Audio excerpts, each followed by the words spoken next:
భగవద్గీత శ్లోకం 1.2 గురించి తెలుసుకుంటాం. ఈ శ్లోకంలో ఒక ముఖ్యమైన భావం ఉంది.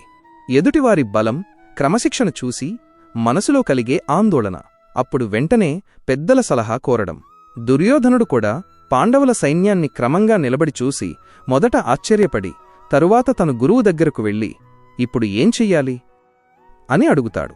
ఈ భావాన్ని చాలా అందంగా చూపించే మన గ్రామపు ఒక చిన్న కథలోకి వెళ్ళేద్దాం. కథ: వేములవారిపల్లి. సూర్యుడు మృదువుగా వెలిగిన ఆ ఉదయం గ్రామ పంచాయతీ చెట్టు నీడలో గ్రామస్తులు శాంతంగా కూర్చున్నారు. ఈరోజు విషయం: గ్రామానికి అత్యవసరమైన పని ఏది? బోరవెల్ తీసుకోవాలా లేక చిన్న మార్కెట్ షెడ్ నిర్మించాలా? చెట్టు పక్కన పాండురంగయ్య గారు నిజాయితీ నిండిన ముఖంతో తన కర్రకు వాలి కూర్చున్నారు. ఇవాళ మాట్లాడబోయేది తన ఇద్దరు మనవళ్ళు కాబట్టి మనసులో చిన్న ఉద్విగ్నత. మనవడు నరేష్ నెమ్మదిగా లేచి ముందు బోరవెల్ తీయాలి, నీళ్లు వస్తే గ్రామం మొత్తం బాగుంటుంది అని చెప్పాడు. మనవడు సురేష్ చిన్న ధైర్యంతో లేచి ముందు మార్కెట్ షెడ్ పెడితే గ్రామస్తుల జీవనోపాధి బాగుపడుతుంది అని వివరించాడు. రెండు మాటల్లోనూ గ్రామపు మేలు మాత్రమే. గ్రామస్తులు ఎవరి మాట వింటున్నారో చాలా శాంతంగా పోకిరి లేకుండా కూర్చున్నారు. అదే గ్రామ హృదయపు అందం. పక్కనే ఉన్న సీతయ్య పాండురంగయ్య గారికి దగ్గరగా వాలి, అయ్యా, నరేష్ పక్షం ఇవాళ కాస్త క్రమంగా ఉంది, వారి మాటల్లో ధైర్యం కనిపిస్తోంది అన్నాడు. ఇదంతా గమనిస్తున్న సురేష్ మనసులో చిన్న కంగారు. ఎదుటిపక్షం క్రమంలో ఉండడం చూసి తన మాట బలహీనమవుతుందేమో అన్న భయం.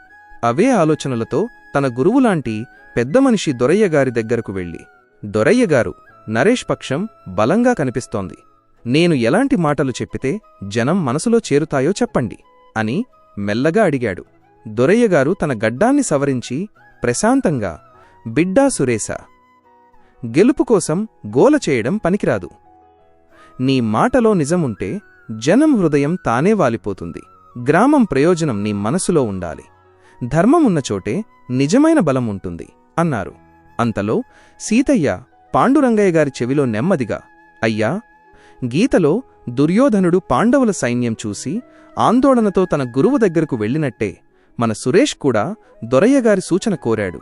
అదే శ్లోకం 1.2లో చెప్పిన భావం అన్నాడు. పాండురంగయ్య గారు తీవ్రంగా ఊపిరి పీల్చి చిన్న సంతోషంతో, మనవళ్లు ఎవరి మాట నెగ్గితే ఏముంది, వాళ్ల హృదయంలో గ్రామమే ఉంది సీతయ్య, అదే నిజమైన ధర్మరంగం అని అన్నారు.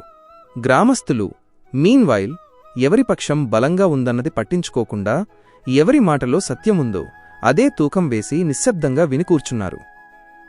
ముగింపు: శ్లోకం 1.2 అందరికీ అర్థమయ్యేలా. ఈ కథలో సురేష్ చేసినది భగవద్గీత శ్లోకం 1.2లో దుర్యోధనుడు చేసినట్లే.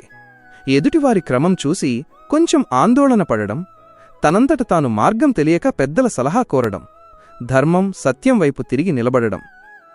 శ్లోకం 1.2 మనకు చెప్తున్న గొప్ప బోధ ఏమిటంటే, బాహ్యబలం చూసి భయపడొద్దు. మన మాటల్లో ధర్మముంటే, మన నిర్ణయంలో సత్యముంటే మన పక్కనే నిజమైన బలం నిలుస్తుంది. మీకు ఈ కథ యొక్క సారాంశం నచ్చిందా? తదుపరి శ్లోకం 1.3 గురించి కూడా తెలుసుకోవాలనుకుంటున్నారా?